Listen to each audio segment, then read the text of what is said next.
I thought today was a good practice. It was obviously hot.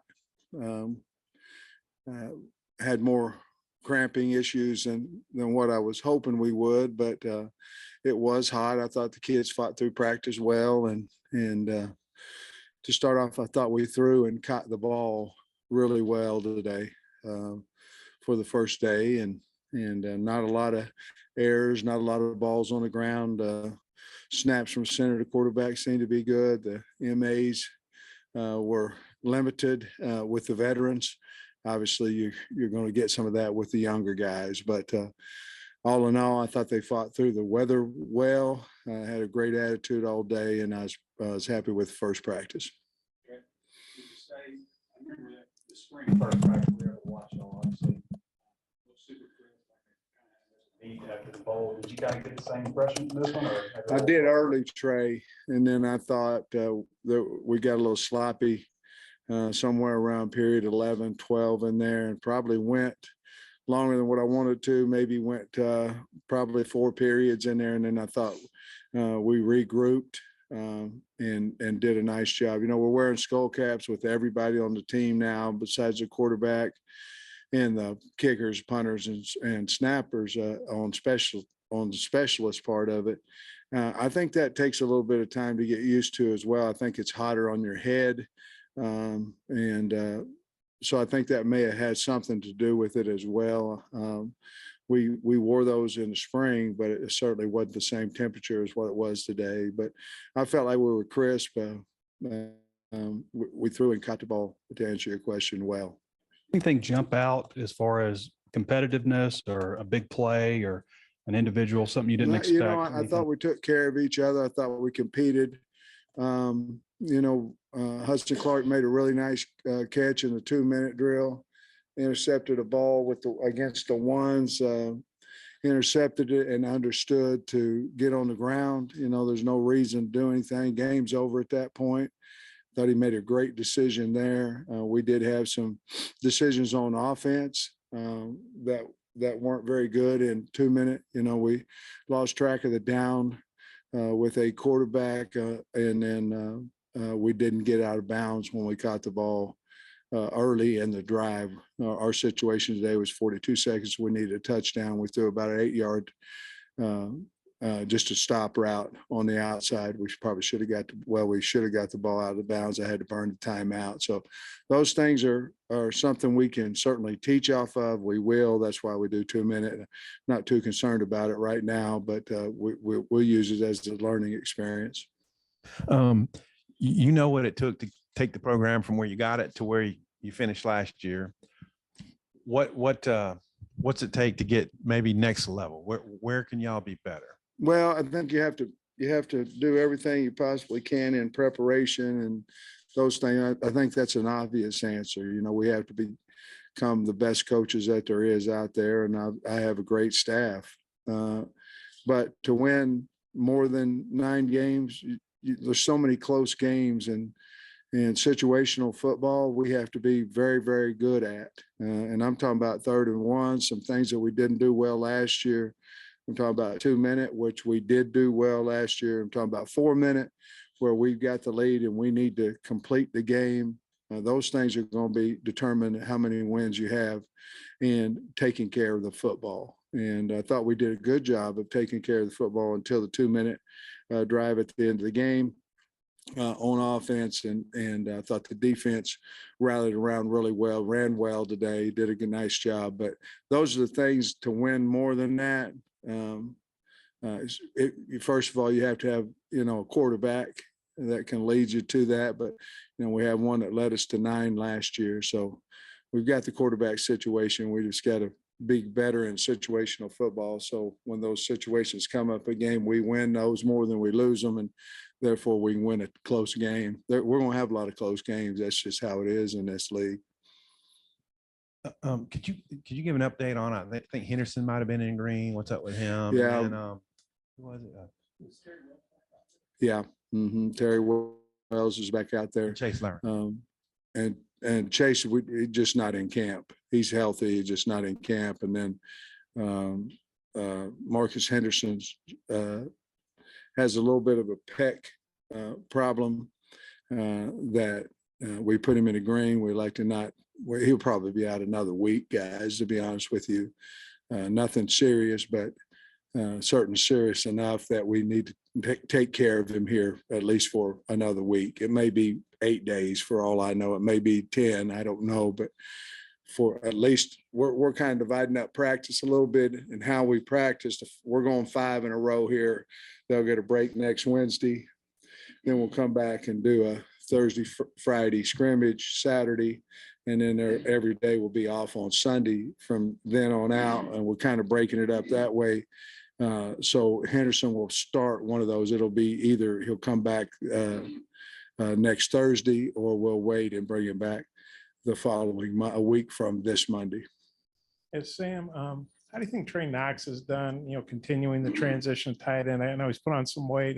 Where do you think he's at with that move? And just what do you think about the depth behind him at the position overall? I think he's going to be fine. He's got to get in better shape. I'm sure he's not used to carrying 245 pounds, even though he had a good summer in the strength and conditioning program. You know how it's like anything. You guys remember whenever you transition from you athletes, it looks like we got a room full of them. When you transitioned from football and then went to basketball, you were in shape for football, not necessarily for basketball. It's just kind of the same way when you're in your strength program. As much as you simulate position drills and all those stuff, you know they're not wearing pads, they're not wearing spiders, they're not wearing a helmet. So I think Trey's just got to get used to that a little bit, and I think he'll be fine. He's a good, he ran some really good routes today, did a nice job blocking. Hudson Henry couldn't make it through practice today, so I think it's just conditioning or whatever. I don't know exactly the reason yet. I haven't spoke with Dave yet on that, but other than that, I thought Tyrus Washington had a good day. And Nathan Bax is you can count on him. And that's kind of where we're at in the depth chart, with it being Knox, Henry, Bax, and then Washington. Coach, Jaden Wilson had a really good catch when we came in Yeah. out there today. It's a touchdown about 70 yards. So Yeah. how's his summer well, it's one practice, but how did his summer? Has he progressed pretty well this summer like you wanted? He has, I told him nobody knows who he is. You do. Oh, thank you. But I said, nobody knows who you are, bro. And if you want somebody to know who you are, you got to do what he did at practice today. And we've challenged him big time because athletically and length and those things, he's got all that, but he has to be more consistent. I think he had a good day today, as well as some other wideouts. What's Aaron Outley got to do at tight end to get on the field? I mean, to improve. Well, I think he's just young. He came off a severe knee injury, and that hurt him. And with the severe knee injury, he came in here, closer to looking like a tackle than he would a tight end. And he finally got the weight off, which helped his knee as well. His knee healed up fine now.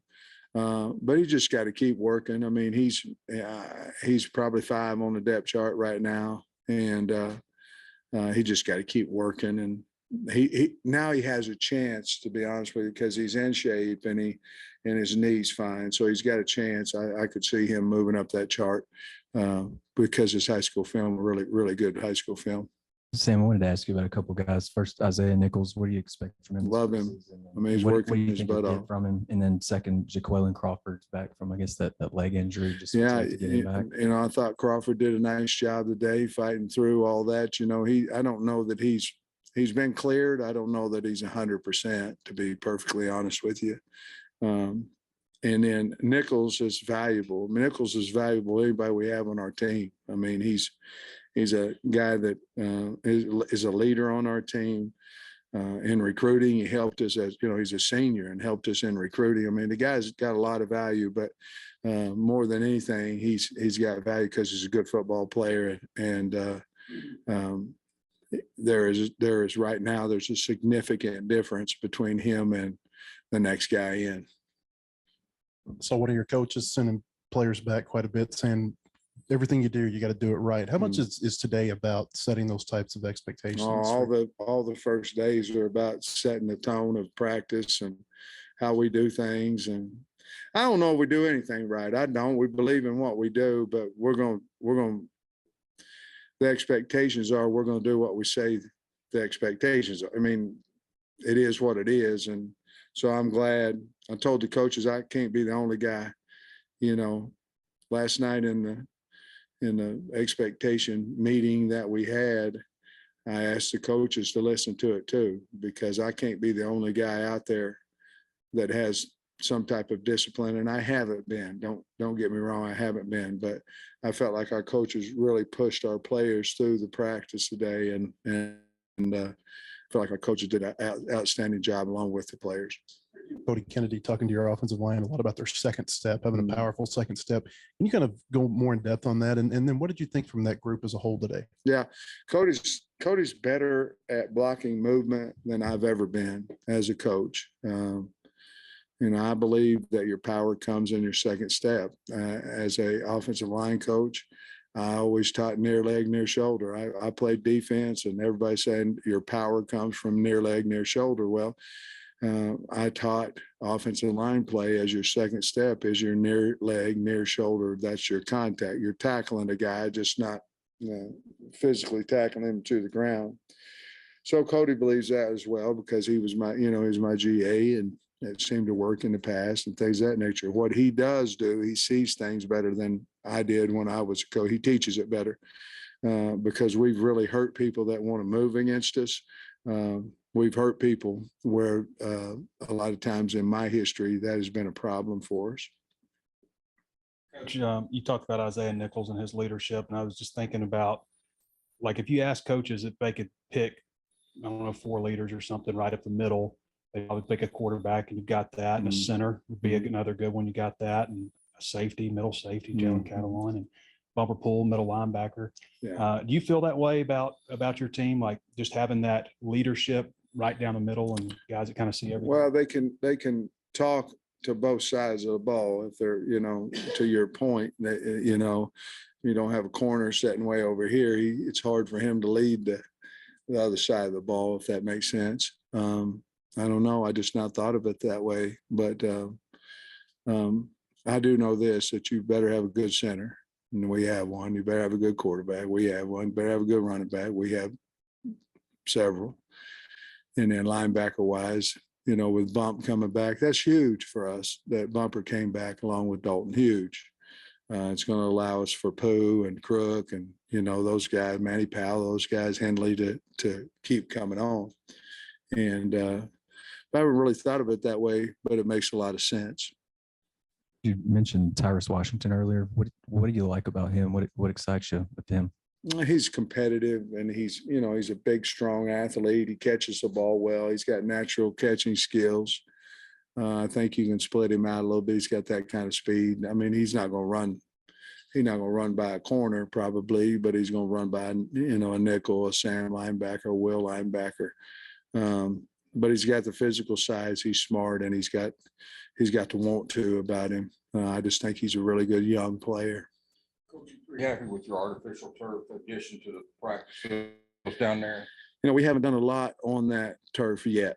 We know it's got some coolant in it or some sand in it where it's not going to be quite as, and we've been out there.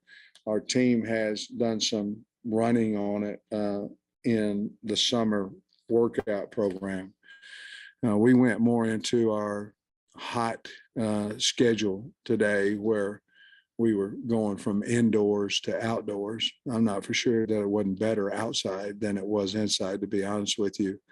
We'll talk about that again, whether we want to just stay outside and do our 2 spots on the turf. But the kids really like it from the summer. It's like maybe 20 degrees cooler instead of 20, because used to the old stuff was like 20, 30 degrees Yeah, hotter. that's right. Really like 20 degrees Well, cooler? I think it's 20 degrees cooler than the old turf. Not necessarily, if it was that way, I'd be over there laying down on it. But I think it's probably 20 degrees cooler than the old turf was, which was hot, So I don't know we'll try to get out on it possibly tomorrow. If it's the same temperature, we'll probably stay out there tomorrow because I thought the breeze was better than, I thought it was awful muggy in the indoor today. Sam, the other day, I think you talked about Malik's improved his passing. Yeah. Well, yeah, what'd you think about that pass? Otis was asking about. He really dropped Yeah. it in nice. Look, he had some nice passes and drills outside. Just what would you think of his day Well, passing? Malik's, he's obviously improved his accuracy, but he used to throw a 95-mile-an-hour fastball from me to Biddy. I mean, it just knocked the guy down as an uncatchable type of pass. He's really improved his touch, I think. But more than anything, I think he's improved his confidence. He's not thinking about where guys are going to be, and he's throwing the ball faster than what he did before. But his accuracy has really, really improved. I don't know. He probably got 15 to 20 is what the goal was for today of him playing wide receiver snaps.